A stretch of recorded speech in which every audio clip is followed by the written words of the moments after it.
You know that feeling when you've given everything, poured your heart out for your family, only to be utterly betrayed and called selfish the moment you dare to put yourself first? That's exactly what happened to me this Christmas, and honestly, the sheer injustice of it still burns. I've always been the peacekeeper, the one who steps up when things get messy, the person who puts everyone else's needs before my own. It's just who I am, especially with family. But this Christmas? This was my breaking point. See, my sister has 3 kids. 2 of them are still tiny, under 6. And for years, I've been their default babysitter. I've watched them countless times, stepped in whenever she needed a break, no questions asked. Don't get me wrong, I adore my niece and nephews, but after all those years, I was completely, utterly drained. I work a full-time job, and this Christmas was supposed to be my time. I had plans to truly relax, hang out with friends, just breathe. I needed it. But of course, my sister had other ideas. A week before Christmas, the call came. "Hey, can you watch the kids while I do all my holiday prep?" she asked so casually. My stomach dropped. I hesitated. I knew deep down I couldn't do it this year. So I took a deep breath and said, "I'm sorry, but I can't babysit this Christmas. I really need some time for myself." I thought she'd understand. She didn't. The very next day, she called again, her voice thick with fake desperation. "Please, I really need your help. I'm so overwhelmed. I can't do it alone." I repeated myself, trying to sound firm. "I really can't, not this time. I have plans, and I need a break." She didn't take that well at all. The guilt tripping began. "I'm your sister. I've always been there for you. It's Christmas. Can't you just help for a few hours?" But this time, something inside me had snapped. I wasn't backing down. I had said no, and I wasn't going to let anyone make me feel bad for prioritizing myself. This wasn't about being selfish. It was about finally putting my own needs first. And that's when the real fallout began. Christmas Eve arrived, and I was actually looking forward to a quiet night. My living room was prepped with snacks. I had a binge-watching marathon planned, maybe a glass of wine or 2. It felt glorious. But then, around 7 p.m., my phone buzzed. It was my mom. "Can you come over? Your sister really needs help, and you're her only option." I stared at the message, a cold dread washing over me. I didn't want to deal with this. My boundaries were clear. I was firm about not babysitting. But there was again the guilt. My mom rarely played that card, but when she did, it hit different. Still, I knew I couldn't go back on my word. I didn't owe anyone an explanation beyond what I'd already given. I typed back. "I already told her I can't. I need this time for myself." Mom replied instantly. She's at her wit's end. "It's just for a couple of hours. Please, just help her out." At this point, I was seething with frustration. Just a couple of hours. I knew exactly what that meant. If I agreed, they'd expect me to keep doing it, and I'd never get a break. Not a chance. I decided to call my mom instead. Texting felt too passive. I needed to be crystal clear. "Hey, Mom," I said, trying to keep my voice even. "I've already said no, and I'm not changing my mind. I need this time. If I keep giving in, I'll never get any space for myself." There was a long pause before she responded. "I get that, I do. But you have to understand, your sister is exhausted.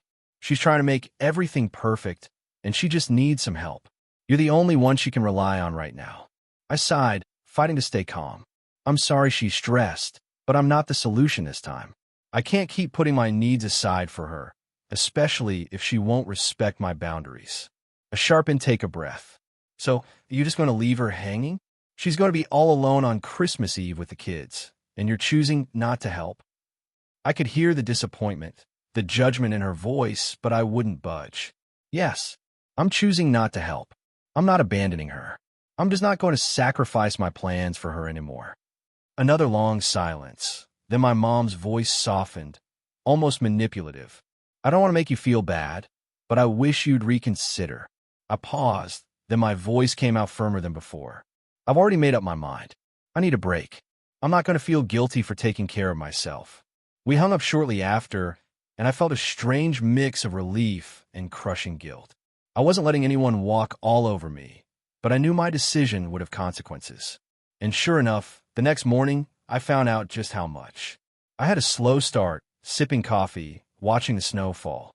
Despite the conflict, I actually felt at peace for once. I wasn't bending over backwards for everyone else. That peace was short-lived. Around 10 a.m., my phone rang. It was my sister. I hesitated, bracing myself. "Hey," she said, her voice tight with barely suppressed fury. "I need you to come over now." I frowned. "What happened?" She sounded close to tears. "The kids are driving me crazy. I can't do this anymore. I've been up since 5 a.m. getting everything ready, and now I'm stuck trying to entertain them by myself.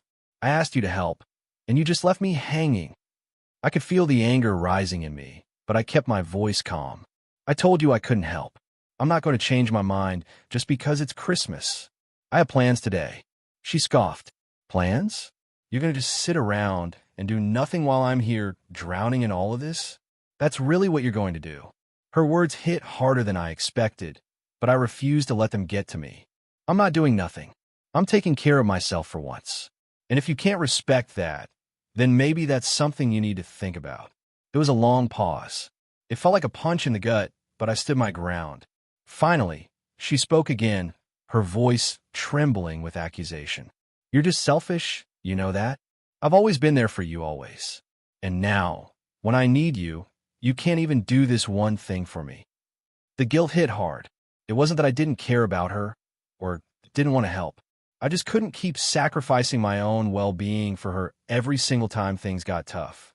And I knew that if I gave in now, it would be the same cycle over and over again. "I'm sorry you're feeling like this," I said, keeping my voice as steady as possible. "But I'm not going to let you guilt-trip me into something I don't want to do. I've already explained why I can't help." She was silent for a long moment. When she finally spoke, her words were cold. "Fine. If that's how you feel, I won't ask again." Before I could say anything else, she hung up. I sat there stunned, staring at the phone. Part of me was relieved it was over, at least for now. But another part felt a fresh wave of guilt wash over me. Did I make the right decision? Was I really being selfish? I barely had time to process what had just happened before my phone buzzed again. This time it was my mom. I groaned inwardly, knowing I was about to relive the entire conversation from a different angle. I answered, trying to sound casual, but I'm sure the tension was thick in my voice. "Hey, Mom, you've talked to your sister, right?" she asked, getting straight to the point. I rubbed my forehead, feeling the weight of the situation. "Yeah, I just got off the phone with her." "And?" she prompted, her voice anxious. "I told her I couldn't help," I said, exhaling. "I already made it clear that I'm not babysitting this Christmas. I need my time to—" There was a sharp intake of breath on the other end. "You really aren't going to help her? It's Christmas, for God's sake." I felt a surge of pure frustration. "Yes, Mom, I'm not helping. She has 3 kids, and I'm not going to drop everything just because she's overwhelmed. I've helped her out so many times before, but this time I need to be firm. I can't just keep putting myself last every holiday." There was a long silence, and then, in a defensive tone, my mom replied, "Well, I'm too old to be running around taking care of little ones all the time. I can't just drop everything and babysit like I used to." I was taken aback by her response. "Wait, are you seriously saying you can't help because you're too old? I thought you wanted me to be the one to help her out. Why don't you help if you think she needs it so badly?" I could almost hear her stiffen on the other end. "Well, I've already done my part. I'm not in the same shape I was when I was your age. I've raised my kids, and now I'm letting you step up. I can't keep running after toddlers all day. I'm old, for heaven's sake." I couldn't believe what I was hearing. "So it's fine for me to sacrifice my time, but you get a pass because you're old? That doesn't seem fair, Mom." She didn't respond right away, and for a moment, I wondered if she was actually going to process what I said. But then she spoke again, her voice rising. "It's not about being fair, it's about family. She needs help, and you're supposed to be there for her. You can't just say no and leave her hanging like this. This is a family crisis, and you're being selfish." I held my ground. "I'm not being selfish. I'm being realistic. I've done enough for her, and I'm not going to burn myself out again. I've set my boundary, and I expect you to respect that. I've given enough, Mom. Maybe it's time for someone else to step in, and maybe you can start by helping if you really think she's struggling so much." Mom let out a frustrated sigh. "You don't get it. It's not that simple. I braced myself, knowing Mom was about to hit me with something big. I could hear the tension in her breathing before she finally spoke. She's been having a really hard time lately, Mom said, her voice suddenly lower, more serious. She and Mark have been fighting. He might be leaving her. I blinked. Wait, what? Since when? Mom sighed. She hasn't told you because she doesn't want people to know, but it's been going on for months. And now with Christmas and the kids, it's all piling up. She's exhausted, scared, and she's trying to keep everything together. And here you are, refusing to help. A wave of guilt tried to creep in, but I pushed it back. I had to stay logical. Mom, I'm sorry she's going through that, but that doesn't mean I have to step in as a second parent. That's his responsibility, not mine. And honestly, if things are that bad, maybe she should have told me instead of just demanding help. Mom exhaled sharply. You don't understand. You don't have kids. You don't have a family like she does. You have time, but you don't want to give it. That hit a nerve. I clenched my jaw. Mom, just because I don't have kids doesn't mean my time is less valuable. And it doesn't mean I have to be a backup parent whenever my sister needs a break. She scoffed. So that's it? You're just going to sit alone on Christmas while your sister is drowning. I sighed. I'm going to enjoy my Christmas the way I planned. I'm not responsible for fixing everyone else's problems. There was silence on the other end. I knew she was fuming, trying to find another way to make me feel guilty. And then, finally, she delivered her final blow. Well, she said coldly, I hope you're happy with yourself. Because when you need family one day, don't be surprised if no one picks up the phone. That one stung. It truly did. But I swallowed the hurt. That's a real nice thing to say, Mom. Merry Christmas. And with that, I ended the call. My phone buzzed. I already knew who it was before I even looked. Sister texted, Wow. Mom just told me what you said. I can't believe how selfish you're being. It's Christmas, and you'd rather sit alone than help your own family. I exhaled through my nose, my grip tightening on the phone. I wasn't even surprised. Mom had clearly wasted no time running to my sister, twisting things just enough to make me look like the villain. Another text came through. I hope you know you're ruining Christmas for everyone. The kids were so excited to see you, but I guess your alone time is more important. That one hit a nerve. She was using the kids now. Classic move. I took a deep breath and started typing. Don't do that. You never even asked me nicely. You just assumed I'd drop everything. And when I said no, you threw a fit. That's not fair. I'm not responsible for your kids just because I don't have my own. A few seconds later, the typing bubbles popped up. She replied, I assumed you'd help because that's what family does. But I guess you don't care about family. That was it. I was done. I texted her back. I do care. That's why I'm setting boundaries. You don't get to guilt trip me every time you don't want to parent your own kids. If you need help, ask nicely. If someone says no, respect it. Merry Christmas. I hit send, put my phone on silent, and tossed it onto the couch. I sat there waiting. Would she keep arguing? Would she finally drop it? I didn't know. But what I did know was that for the first time in a long time, I wasn't letting myself be walked all over. After putting my phone on silent, I flopped onto my bed, utterly exhausted from the pointless back and forth. I wasn't even mad anymore, just tired. Tired of always being expected to drop everything. Tired of feeling like the bad guy, just because I had boundaries. I closed my eyes, telling myself I'd take a short nap just to clear my head. And then bang, bang, bang. I jolted awake, my heart pounding. For a second, I was disoriented. How long had I been asleep? Was I imagining things? Bang, bang, bang. Nope, that was real. I groggily got up and stumbled toward the door, rubbing the sleep from my eyes. As soon as I opened it, my stomach sank. There she was, my sister. She was standing on my doorstep, arms crossed, her car idling behind her with her kids in the back seat. What the hell? I muttered, still half asleep. What are you doing here? She scoffed. What do you think? Get in the car. I blinked. Excuse me. She rolled her eyes. You made your point? Okay. But I need you to come with me. The kids are restless. I have errands to run, and I'm at my limit. So stop being selfish and just help. I stared at her, completely dumbfounded. She really thought she could just show up and drag me into this?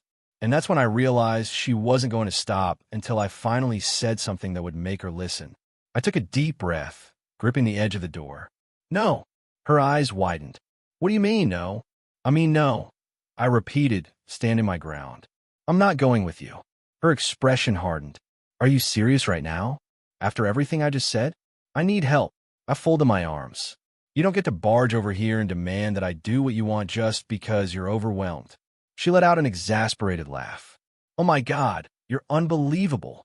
You're just sitting at home doing nothing while I'm drowning, and you can't even spare a few hours to help? I'm your sister. Why are you acting like this? I leaned against the door frame, keeping my voice calm. Because I'm not responsible for your kids. Because I don't owe you my time. And because I already told you no, and you still don't get it. She threw her hands in the air. So that's it? You're just going to sit here alone while your family struggles? I stared at her. Yes. For a moment, she just stood there, mouth opening and closing like she wanted to argue. But for once, she had nothing to say. Finally, she scoffed, shaking her head. Fine. Enjoy your lonely, selfish Christmas. She turned on her heel and stomped back to her car.